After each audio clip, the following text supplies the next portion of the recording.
为了要互母语伫咧在地定根生团，中华花坛的骄爱国小和社区合作开台语托育班，用台语来认捌家乡的特色，培养囡仔讲母语的兴趣。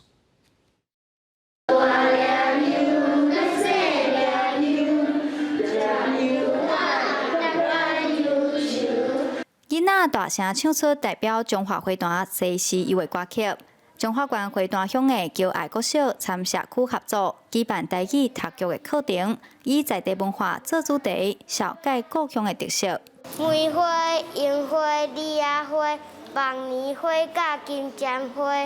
国小的教育嘛是国语、台语，台语是母语，咱个故乡的语言，所以用唱互因加强伊的意识。花坛出产的绿竹笋、庄仔油，佮有最近这几档真出名的好山盐、金针花海，拢是课程的内容之一。学生毋但学到台语，佮会当了解家乡的文化特色。先来认捌咱家己的家乡，咱的花坛，迄是真要紧的代志。因为其实啦，咱台湾的教育体制内底，咱的课纲拢无咧较罕咧教咱的在地的在议题啦吼。